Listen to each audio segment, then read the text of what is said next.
The words hit me like a slap, cold and unexpected. Don't tell the neighbors you're my mother.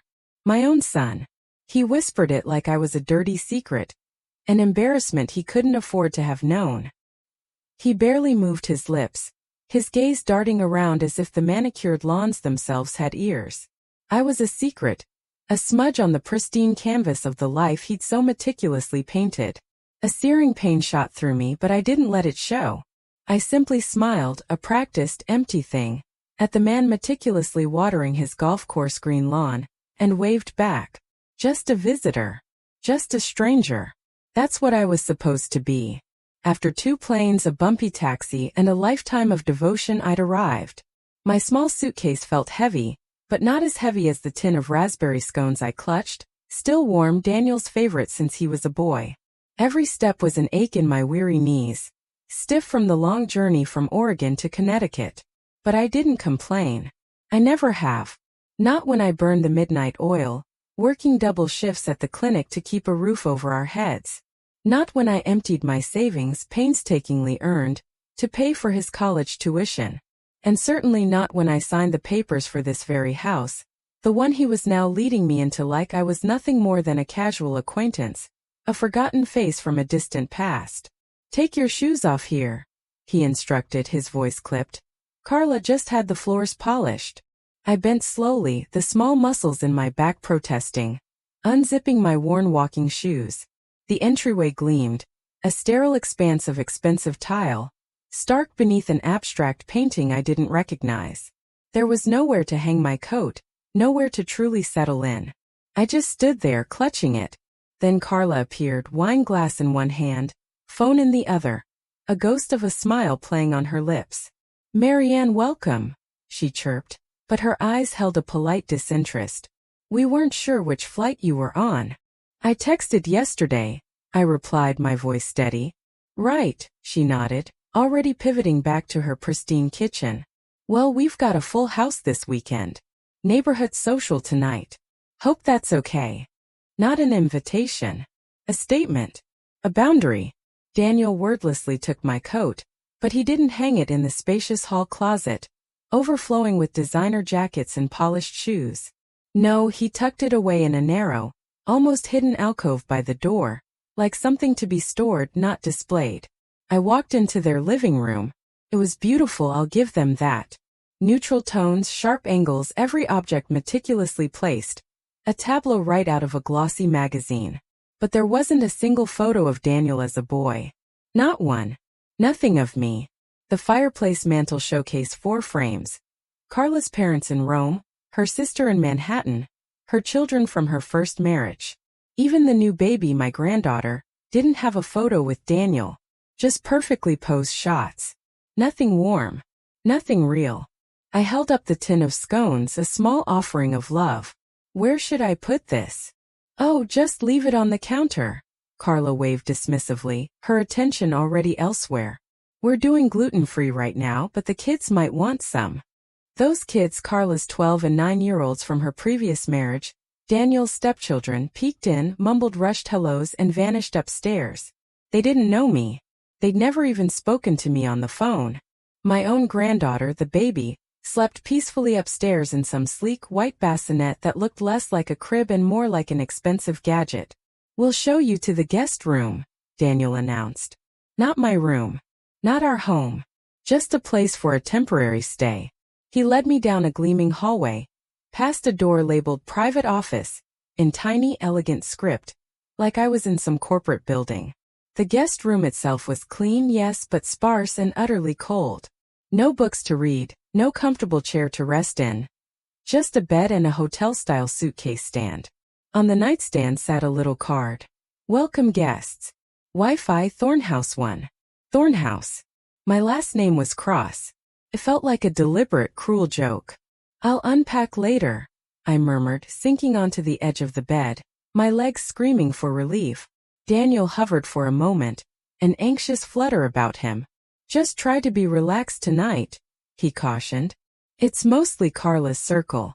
You know, doctors, architects, that crowd." "Of course," I said, my voice betraying nothing. What I meant was, I understand. I'm not to speak too much. I'm not to say who I am. I'm just decorative. Window dressing. He left, closing the door softly, leaving me with the blank white walls. But a different kind of quiet settled over me then. A quiet resolve. I opened my purse. The envelope was still there, tucked deep inside. The original deed. Daniel couldn't get a mortgage on his own. He needed me. My name was still on the ownership. Legally, this house was as much mine as his. More so, in fact. I'd paid the entire down payment myself. $240,000 from my life savings, built up over decades. Just a formality, Mom, he'd pleaded.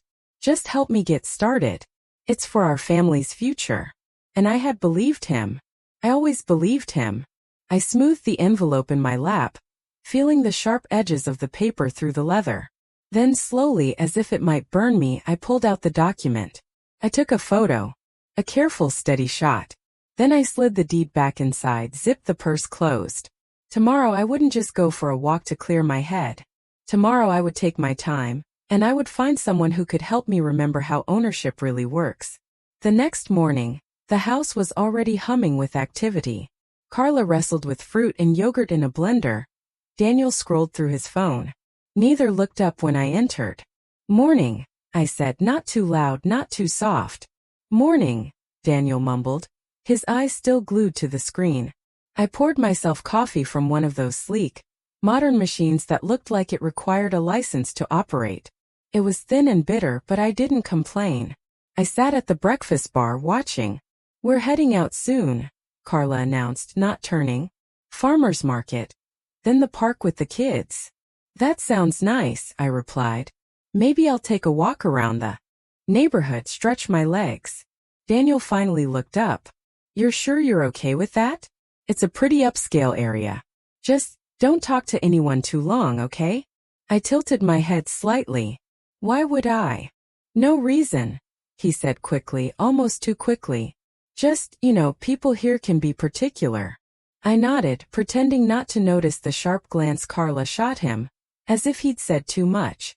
After they left, the kitchen fell silent. The counters gleamed. The fridge hummed. The baby monitor blinked softly.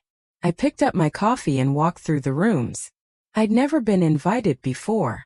When Daniel bought the house a year ago, I was recovering from a fall. After that, he always had reasons.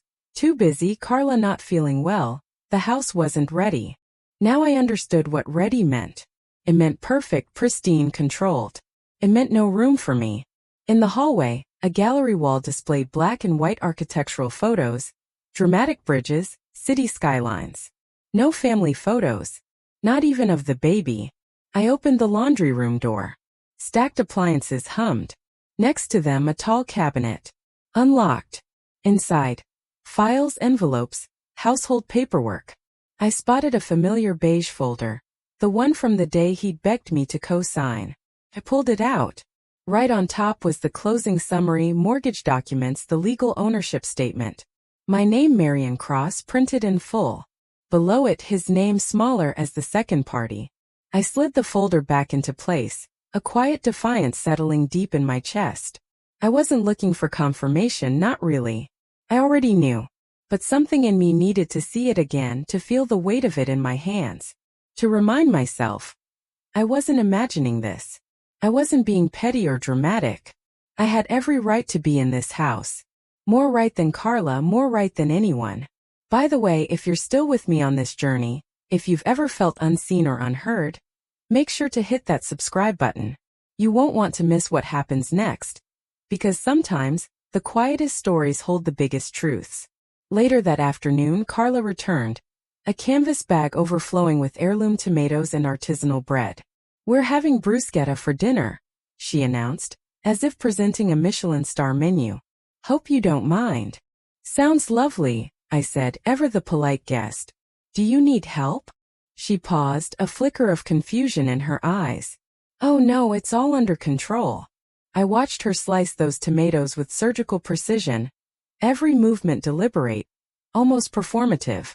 Everything in this house, I realized, came with an invisible label. Curated. Measured. Approved. After dinner, the first guests arrived, a couple from across the street, James and Lydia Duval. He Finance. She Community Board. They brought an expensive bottle of white wine, admiring the marble countertops, the fireplace, the entire polished facade.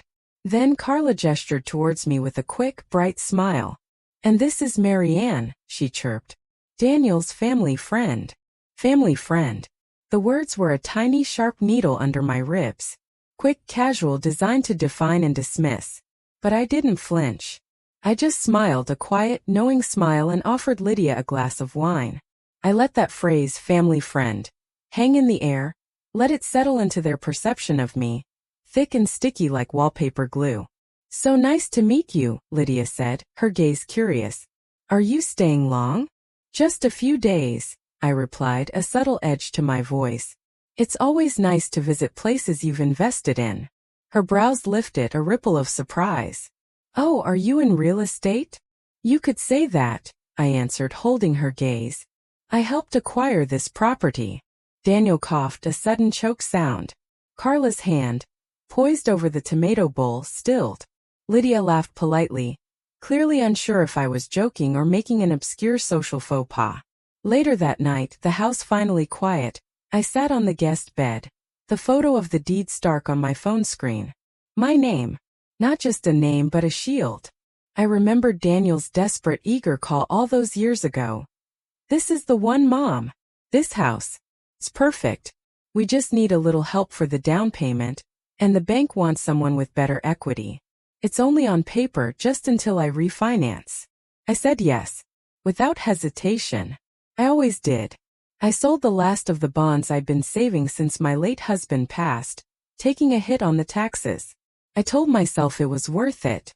I was building something. A legacy. A future for the next generation. But now, sitting in this pristine, cold guest room, listening to the echoes of my son's laughter with people who thought I was just a friend, I realized a devastating truth.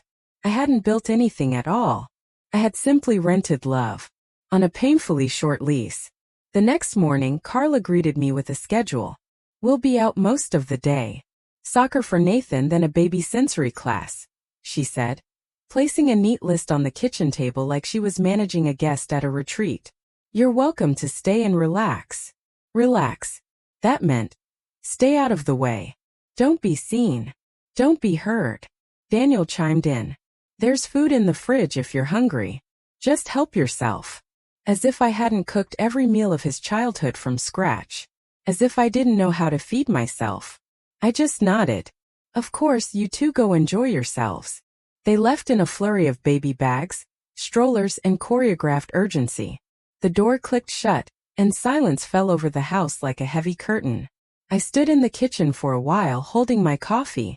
Then I opened the refrigerator. It was full of green juices, containers labeled with calorie counts, pre-cut vegetables, and protein bars. Nothing that resembled food to me. Nothing warm. Nothing familiar. I closed the fridge and walked back into the living room. I tried to feel like I belonged here. I sat on the sofa, picked up a glossy magazine, flipped through 3 pages and set it back down. That's when I noticed it. A small gallery wall near the staircase. 6 framed photos in a perfect grid. Carla's family, of course. Her parents on a sailboat. Her children at a beach. Even the baby in a sepia-toned professional shoot. No photo of Daniel. No photo of me. Nothing to suggest he'd ever had a life before this one. I wandered upstairs slowly. My knees creaked, but I took my time. At the top, a long hallway stretched out, doors closed neatly on both sides. I knew which room was the baby's. I could hear the soft musical hum of a white noise machine. Another door was open slightly. Daniel's office. I paused. The door creaked as I pushed it wider. A clean desk, 2 monitors, a framed diploma from Wharton. On the shelf, awards for insurance sales. Not a single personal photograph. But in the corner, tucked into the bookshelf, was something familiar. A small wooden box, the one I'd given him after his father died. I walked over and opened it. Inside was a tiny photo of Daniel as a child, grinning with a missing tooth. And beneath it, a folded note. I recognized my handwriting. "Never forget who you are, and never forget who stood with you when no one else did." Mom. He had kept it. Tears stung sudden and sharp. I closed the box gently and placed it back. I walked downstairs and out into the backyard. The grass was clipped too short, the patio furniture too white. A sandbox sat untouched in a far corner, still wrapped in its shipping plastic. They were building a life that didn't include the beautiful mess of children, the softness of memory, the gritty reality of family. Just then the sliding door opened behind me. Daniel stepped out. "Oh, you're out here. Beautiful yard," I said. He looked around like he hadn't noticed it before. "Yeah, I guess it's nice." We stood in silence for a moment, then I said it. "I saw the pictures inside." He rubbed the back of his neck. "Carla has a certain style. It's efficient." "Mom," he hesitated. "It's not that we don't appreciate everything you've done. You've been generous always. But this house, we've worked hard for this. It's part of a certain life. You understand, right?" I turned slowly to look at him. "You mean the kind of life where people don't have mothers who wear old cardigans and bake scones?" "That's not fair," he protested. "No," I agreed, my voice flat. "It's not." He looked away, out over the empty sandbox. "Carla's parents are coming next week. We're throwing a small brunch. It's more her family's style." I waited. "I just think maybe it's best if you don't mention the deed." I hadn't planned to. He turned back to me, surprised. "Really?" "Of course," I said. "I wouldn't want to ruin the illusion." There was a pause, a long empty one. Then he said it. The sentence that landed like a stone at the bottom of a dry well. "You know how people judge. You wouldn't want anyone thinking I didn't earn this house." And that was it. The truth. Finally, with no ribbon. I looked at my son, grown, polished, polite, and entirely unaware of the weight of his words. "I never wanted credit, Daniel," I said quietly. "I wanted connection." He shifted uncomfortably. "It's just complicated." "No," I said. "It's very simple." I went back inside, leaving him there on the patio, standing in the perfect yard he didn't want to share with the imperfect woman who raised him. That night I didn't sleep. Not really. I lay on the guest bed, hands folded over my stomach, and stared at the ceiling. I could hear the distant hum of a dishwasher, the occasional creak of pipes, and the rustle of wind against expensive glass. I thought of my own mother, who never had money to give me but gave me everything else. Her voice, her strength, her stubborn insistence that people deserve to be seen, not hidden. And in that quiet house I decided I wouldn't be hidden anymore. They tried to dress me up like a problem to be solved. Carla came into the guest room just after 5, holding a pale cardigan and a string of faux pearls. "I thought you might want to wear something lighter," she said, like it was a suggestion, but it wasn't. I looked at the soft beige sweater, the kind that disappeared into the background. "I brought my navy dress," I said. Carla smiled tightly. "It's just that tonight's crowd is a little formal. You'll feel more comfortable in this." I took it without argument. Let her think she was winning something. Downstairs, the dining room table had been extended. Glasses sparkled. Napkins folded like swans. Music played softly from invisible speakers. The whole house smelled like rosemary and citrus. Not a single dish was homemade. It was all catered, labeled, precise. Daniel emerged from the office in a button-down shirt the color of dust and kissed Carla on the cheek. "Everything looks perfect," he murmured. She beamed. Then she turned to me. "So, just one little thing. When people ask, just say you're an old family friend visiting from Oregon. Not that we're ashamed, of course," she added quickly. "It's just simpler that way." I stared at her. "Simpler," she said. "You know," Daniel chimed in, "Carla's family has a certain dynamic with appearances. This neighborhood is full of very curated social circles. People make assumptions." "And what would they assume exactly?" I asked. "That your mother flew across the country to crash your party?" He gave a short, uncomfortable laugh. "Don't be like that, Mom." I wasn't being like anything. I was just seeing it all clearly now. The doorbell rang. Carla jumped slightly, then smoothed her hair. "Okay, showtime." One by one, the neighbors trickled in. Men in pastel sweaters, women in tasteful heels, all of them with the same glossy smile. They brought artisanal candles, wine from local vineyards, Compliments about the countertops. "And who's this lovely lady?" one of the women asked, gesturing toward me. Carla stepped in quickly. "This is Mary Ann. She's a longtime family friend. She knew Daniel back when he was little." "Oh, how sweet," the woman said. "You're practically an aunt." "Aunt Mary," Carla said with a little laugh. "Exactly." I nodded, smiled, took a sip of wine I didn't like, and listened to them talk about gym memberships, school districts, and boat clubs. Daniel moved among the guests like a trained host, laughing just enough, listening just enough, bragging only when invited. Carla watched him like a coach from the sidelines. The whole thing felt like a stage play and I was just a prop. At one point I excused myself to use the bathroom and stopped by the kitchen to refill my glass. Daniel followed me in.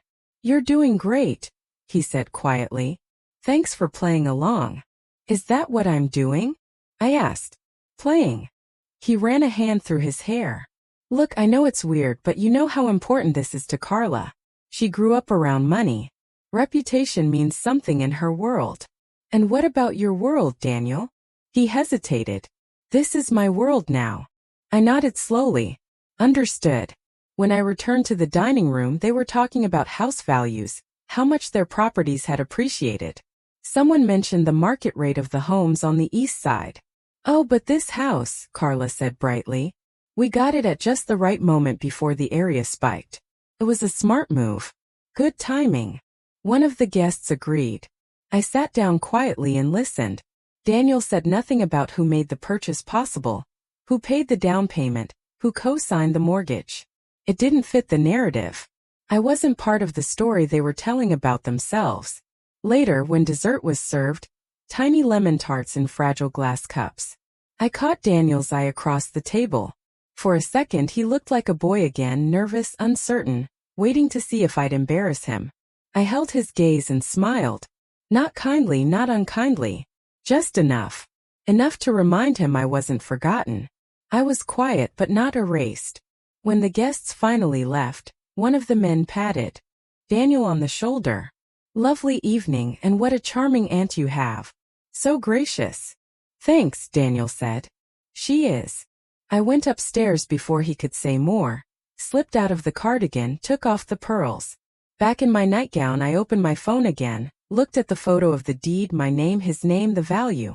I stared at it for a long time, then clicked on share, and sent it to my lawyer's private email. Not with a message. Not yet. Just insurance. Just in case this little play of theirs ever needed a rewrite. The house was dark but not quiet. Somewhere in the walls, the plumbing side. The refrigerator clicked in its sleep. A motion sensor light blinked faintly in the hallway. I lay on the guest bed, hands folded over my stomach, and stared at the ceiling where a shadow of the ceiling fan passed back and forth like a slow pendulum. I couldn't sleep, not because I wasn't tired. I was. My feet ached from standing too long in shoes meant for show, not comfort. My back ached from sitting too straight for too many hours. My jaw ached from all the smiling. No, it wasn't pain that kept me awake. It was the quiet realization that something inside me had shifted. I remembered a time not so long ago, though it feels like another life, when Daniel was small enough to sleep curled against me on the couch. He used to run to the door when I came home from work, arms outstretched, face lit up. There were no swans folded from napkins back then. No reputation to protect. Only the two of us in a small apartment with second-hand furniture and mismatched plates, eating dinner on the floor because we didn't have a table yet. And he was proud of me then. He used to tell people, cashiers, neighbors, the school secretary, "That's my mom. She's a nurse. She helps people." Now I was a family friend. An aunt. A liability. I turned to my side, trying not to make the bed creak. Outside the window, a wind had picked up. The neat rows of hedges swayed slightly under the moonlight. Somewhere down the block, a motion-triggered floodlight came on. In that pale glow, I saw something I hadn't noticed earlier. A small plaque by the edge of the lawn. I sat up, peering through the slats of the blinds.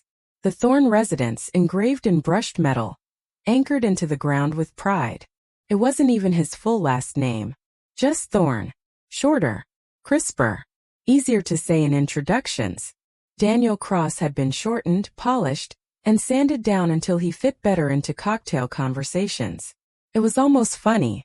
Almost. I reached for the drawer of the nightstand. Inside was a hotel-style notepad and pen. I pulled it out and wrote in small, steady letters. "It's not bitterness, it's math." Then I drew a line down the middle of the page. On one side, money sent, years worked, hours given, meals made, papers signed. On the other, phone calls received, invitations offered, thanks spoken. The left side was full. The right side had nothing but air. I folded the page, tucked it into my wallet behind my driver's license, and turned off the lamp. But I still couldn't sleep. I thought about the conversation we hadn't had. The one where Daniel might have looked me in the eye and said, "I'm sorry. I forgot where I came from. I forgot who stood with me." But that conversation wouldn't happen. Not because he was cruel. No, he wasn't. Daniel had simply grown comfortable. Comfortable with the benefits of my presence and the invisibility of my identity. Comfortable accepting my sacrifices without ever questioning what they cost me. Comfortable not having to thank me, not having to remember. And I'd allowed it. For years I let myself believe that love, even lopsided love, was enough. But I was tired now. Not just in my bones, but deeper in the parts of me that had carried hope for too long without rest. I'd given him this house.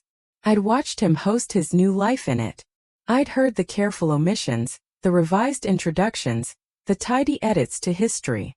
I'd smiled through all of it. But now I was awake, fully awake, and I couldn't unsee it.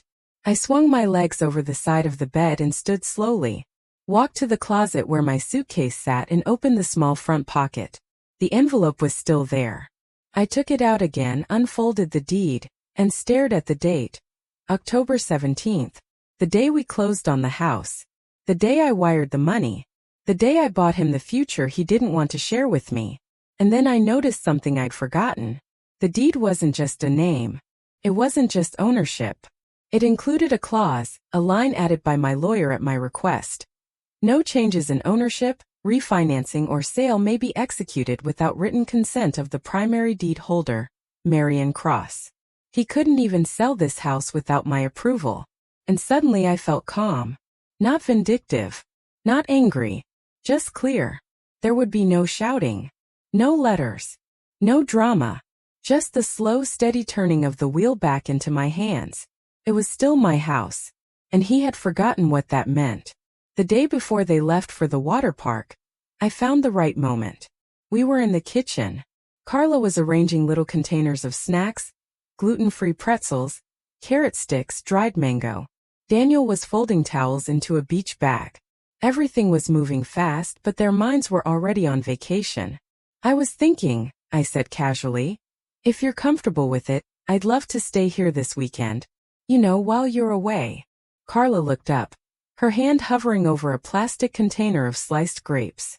"Oh," she said, trying to sound neutral. "Just for some rest. The house is so peaceful without all the running around. I don't get quiet like this very often." Daniel glanced at Carla. She didn't speak. "You mean stay in the house while we're gone?" he asked. "Yes," I said, folding my hands neatly on the counter. "You're kind to let me stay this long.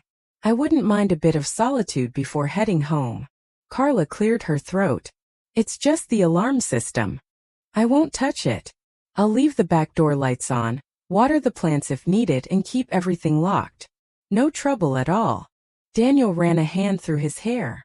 "It's just, you know how it is, Mom. It's not personal."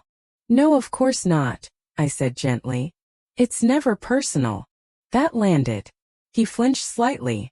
Carla said, "Well, if it's just a couple of days and you're comfortable." "I am," I nodded. "And I'd feel better knowing someone's here watching over things. We both know houses don't like being left alone." That was a phrase he'd heard before. My husband used to say it years ago about the cabin we rented one summer. Houses are like people. They get cold when forgotten. Daniel looked at me, and for a second something shifted in his expression, like he saw it, the past, the memory. But then it was gone. He reached into the kitchen drawer and pulled out a ring of keys. "Here. Everything's labeled. Garage, back door, mailbox." I took them without ceremony. slipped them into my purse like they weighed nothing at all. "Thank you, sweetheart," I said. And I meant it. Just not the way he thought.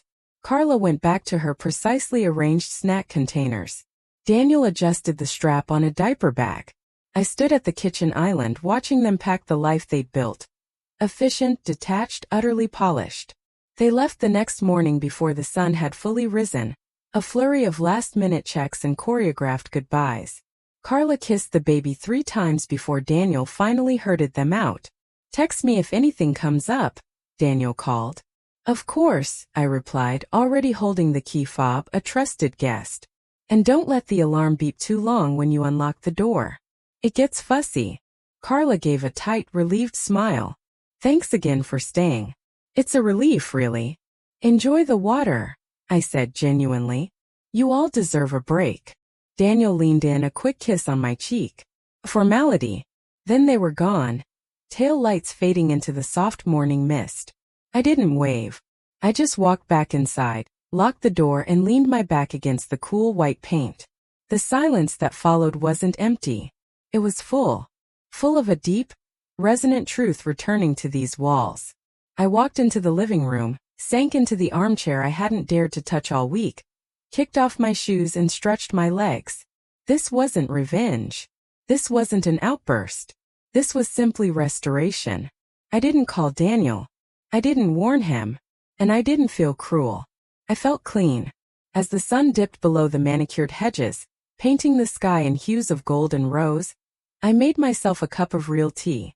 Not the flimsy herbal infusions Carla preferred, but dark, robust leaves from my own small supply. I found a chipped ceramic mug in the back of a cupboard, probably banished for being imperfect, and it felt perfect in my hands. I sat on the back patio, listening to the synchronized hum of sprinklers down the street. Tonight, I would simply be in the home I'd paid for. Not a guest. Not a problem. Just present. The next morning the sun rose unasked, unapologetic.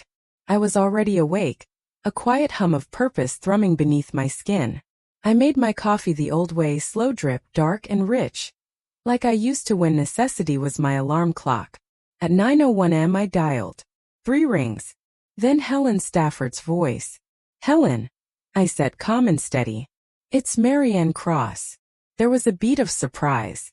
"My goodness, Marianne. Still in Oregon." "Actually," I corrected, "I'm in Connecticut, visiting family. Temporarily." I looked at Daniel's lone, cropped photo on the fridge. A tiny, unwilling smile. "I'd like to initiate a reassessment of property control regarding a home I co-own." I laid it all out. My full funding, my primary equity, Daniel's name as a formality for the mortgage. "You never transferred ownership?" she asked. "No." "And you have a copy of the deed?" "I sent it to your inbox last night." Subject. Reference. A pause. A soft exhale from Helen. "Well, that simplifies things. Lawyers have a way of exhaling that tells you everything without saying a word." "What do you want, Marianne?" "Plainly, I want the house legally reassigned under my sole name. Full authority. Unambiguous. Final. I don't intend to sell it, but I do intend to make some changes." "Do you anticipate resistance?" she asked. I sipped my coffee, the bitter warmth a comfort.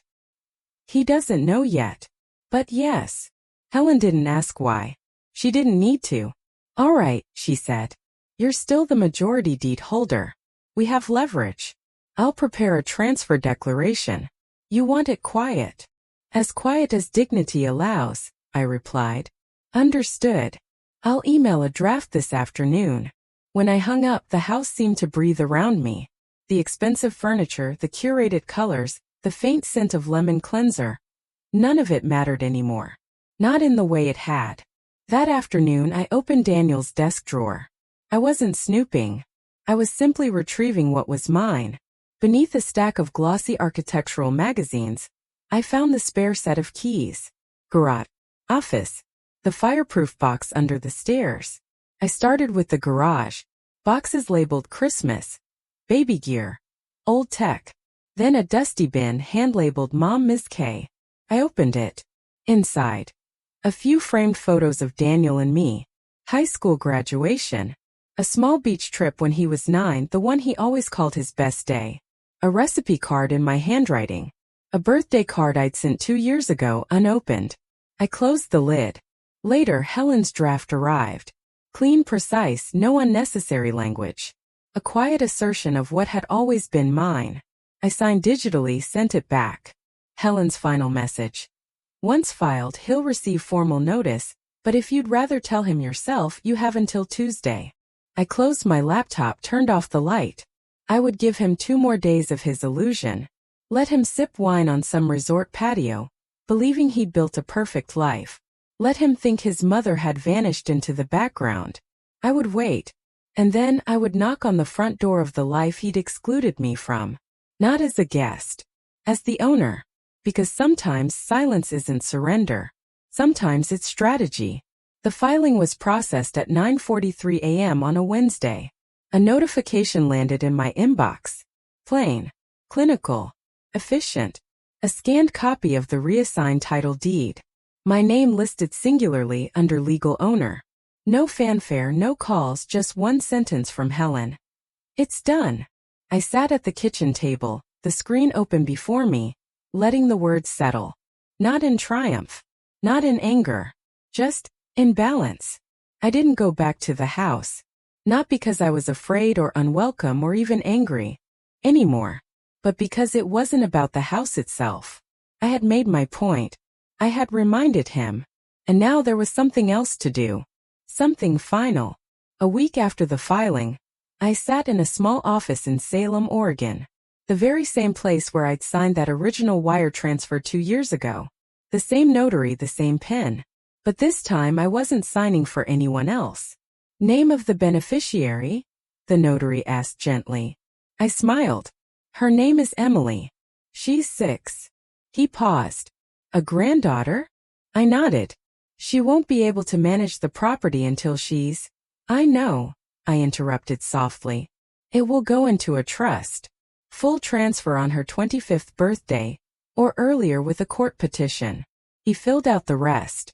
When I left, I had nothing physical in my hands, just a digital receipt. No need for ceremony. I took the bus home feeling lighter than I had in years. 3 days later, Daniel called. I let it ring once, then answered. Hi, Mom, he said, his voice quiet, hesitant. I got the documents, he added. The full reassignment. It's real. Yes, I said. A long stretched silence. You could have, I don't know, talked to me first. I tried, I said. Years ago. He exhaled a long, weary sound. I didn't think you'd really do it. I didn't think I had to, I replied. Until I did. He didn't argue. I could hear the muted sounds of the house in the background now. A baby's soft gurgle. A microwave beeping, a distant dog bark. Then his voice again, softer, almost a plea. You left the photo out. Yes. And the note. I did. Another pause. Thank you, he said, barely a whisper. For not embarrassing me. I smiled, though he couldn't see it. Oh, Daniel, I said. I didn't do this to embarrass you. I did it to remind you. A quiet beat. Emily's in school now. He changed the subject abruptly. 1st grade. Top of her reading group. I know, I said. She sent me a drawing. He was quiet again. Then with visible effort he asked, what happens to the house now? I let the pause linger, long and meaningful, before answering. It goes into a trust, I said. For Emily. I've signed it over. She'll inherit it when she's old enough. Another silence, longer than any before. That's fair, he said finally. I mean, it's more than fair. Yes, I said. It is. We didn't say much after that. Later that week a package arrived. No note, just a small photo frame. The same one from the hallway console. Us at the beach. I placed it on the shelf near my front window, next to the photo of my husband in his uniform, next to the ceramic handprint Emily had made in preschool. A few weeks later Emily called. Grandma, she asked, her voice bright. Daddy says you gave me a house. I laughed, a genuine joyful sound. Not yet, sweetheart. But one day if you want it. She was quiet, thinking hard. Will it still have the big bathtub? If your parents don't change it? Yes. Can I paint my room pink? You can paint it anything you want. She giggled. Then more seriously, will you live there with me? No, sweetheart, I said gently. But I'll be nearby. Always. Promise. I promise. She paused again. You're not mad at Daddy anymore? No, I said, and I truly meant it. Not anymore. Because it wasn't about anger. It never had been. It was about memory. About dignity. About putting my name back where it belonged. About making sure the next generation knew where things came from. So that one day when Emily walked through those doors, she'd know the truth. Not just about the house, but about the woman who made sure it still stood. The days after that settled into a new kind of quiet. Not empty but full. Like a room after a profound conversation. When everything important has finally been said. I tended my little garden again, took walks to the post office, baked more often and sent letters. Emily wrote back, sometimes in crooked, bold letters with crayon drawings in the margins. Once she sent a picture of the house, drawn in pink crayon with stick figures outside. This is me, she wrote over the girl in the window. This is my house. And then in smaller print below it, Grandma's house too. I kept it on my fridge. Daniel didn't visit, but he called on birthdays, holidays, sometimes just to check in. He never mentioned the deed again. Neither did I. Because it wasn't about winning. It was about not vanishing. Carla never called. And that was fine. We'd both said enough. The house, that big, careful house, stood where it always had. A little quieter now, perhaps. A little more honest. Daniel stopped calling it the Thorne residence. The plaque disappeared from the lawn one day. No announcement. Just gone. I heard Emily asked about it, and Daniel had simply said, "We don't need it anymore." I liked that. One spring afternoon I sat on my porch, a blanket over my knees, watching the wind carry petals down the sidewalk. The sun was warm, not harsh, not demanding, just there. Like I was. And if someone were to ask what happened, how a mother could fly across the country and leave with more than she arrived with, I would tell them this. Sometimes silence isn't weakness. Sometimes love has teeth. Sometimes the quietest woman in the room owns the floorboards under everyone's feet. And sometimes the house remembers who built it. I'd love to hear from you. Have you ever had to stand up for your worth when someone tried to erase you? Or maybe you've been on the other side. Let me know in the comments below.